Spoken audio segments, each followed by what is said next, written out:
Hello everyone, welcome back to another installment of my quick guide videos. I'm Ace at Nova, and today I'll be showing you how to complete the new Genesis Part 2 mission, Choose Your Own Adventure.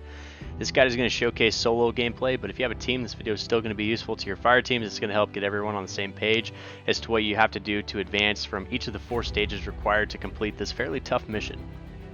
Alright, so starting off, I wanted to show my loadout. As you can see, I only used primitive weapons, a shotgun, and an assault rifle. My armor was the base Federation gear given to everyone at the start of their playthrough on Part 2, so I didn't use anything that was extremely powerful or advanced. On an early run, I did attempt to use a fabricated sniper rifle, but the DPS proved to be too slow for it to be an effective enough weapon to replace an assault rifle or even the shotgun for boss DPS. Toward the end of my run, I found myself really relying on the shotgun that you're all going to see here pretty soon. Other than that, I brought 200 med brew, but I used less than 100, and I brought some basic food and a canteen for water. We'll be running a lot today, so make sure you have decent stamina and carry weight. Carry weight, especially if you're going to be running this solo. The base mechanics for this mission are shown in the first of the 4 stages.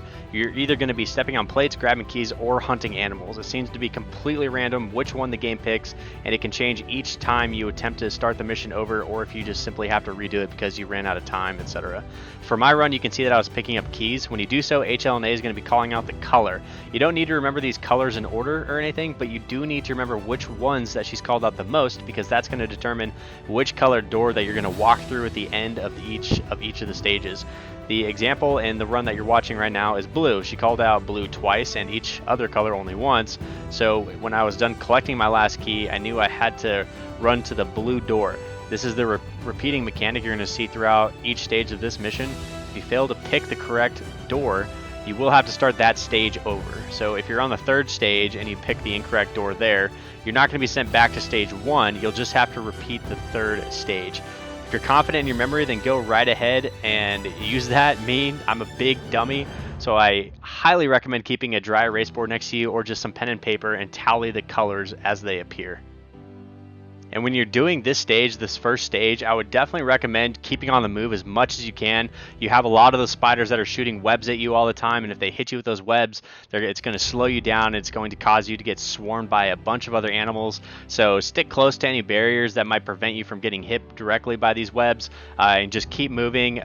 When you're on the bottom floor, either stepping on plates, collecting keys, or whatever, try to do the bottom first and then start moving upward, and then try to stay on the 2nd story as much as you can, the 2nd floor, because that way you're going to be able to kind of manipulate the creatures as they're walking after you and to maybe fall off the edge or something. But at the end of the run, just run over to that door to complete that stage.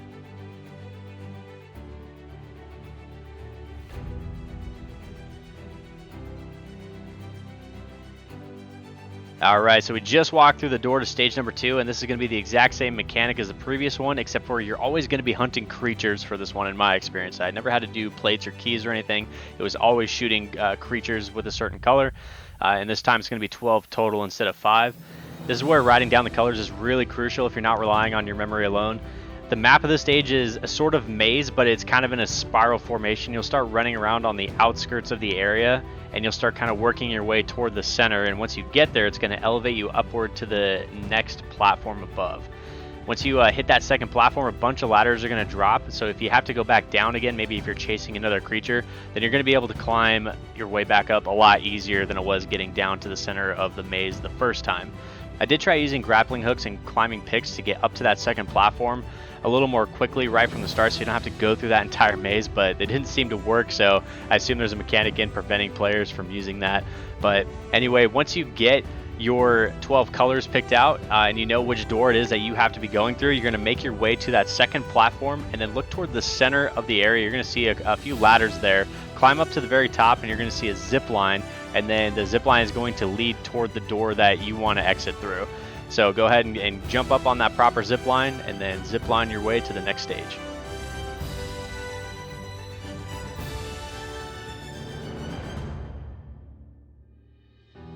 Alright, so here we are at stage number 3. It's a very simple but very frustrating stage. It's very buggy. I had a bug occur where I fell into the water and I sank down to the bottom as if I was walking on land, and then the flyers for some reason were able to get down under there and attack me until I was dead. It was a really frustrating part of the mission. Other than that, the ads perpetually spawn, so there's never going to be a point where you don't have ads chasing you. So I would definitely recommend just getting through the level, grab those keys or those plates, whatever the game spawns for you, and just get it done as soon as you can. Make sure you count your colors and you know which door that you're going to have to exit at the end. So really just push through this mission as fast as you can, really down that med brew. Do not be that person that dies with med brew in your inventory. Alright, so we've just arrived at stage 4. This is the final boss fight with the boss. It's 2 protective henchmen and significantly more ads. When the boss spawns its henchmen, you're going to see their colors, or you can just look on the right side of your screen, which is going to show you the colors of the henchmen. So simply find the plates of the corresponding colors and step on them until there's 0 left. Then you can kill the 2 smaller henchmen, and then afterward you can start the DPS on the boss. So no matter how much DPS that you do, you are going to have to complete this in 3 stages. So one of the biggest challenges for this stage of the fight is just making sure that you actually step on the correct plates. I didn't really notice anything happen by stepping on the wrong one, but it's just really easy, especially on your 3rd round. If you haven't been used to stepping on the blues, suddenly on your 3rd round of doing this on your 3rd DPS phase, to just stop stepping on the blues, and then maybe you only missed 1, and now you have to hunt down that last plate, and especially if you're low on time, then that can be the difference between you successfully completing this mission or not. So just make sure you pay very, very close attention to the plates that are on the ground, and you guys will be just fine. You just want to keep moving the entire time. Utilize those gravity lifts if they're near you, so you can kind of gain some height. You're going to be able to see that in the background footage. You'll be able to gain some height and see some colors a little bit easier. I would really only attack the spawns that are fast enough to keep up with you. So if you have a decent sprint speed, then you're going to be able to stay in front of everybody. If you don't have a lot of stamina, then maybe bring some energy brew. That might help out a little bit. But other than that, that's all I really have for this video today. I had a blast with this mission. I think it was a relief from the monotonous missions that's offered in Genesis Part 1. But that's it for the video. If this helped, please like and subscribe. I've been Ace of Nova, and I hope to see you all in the next quick guide video.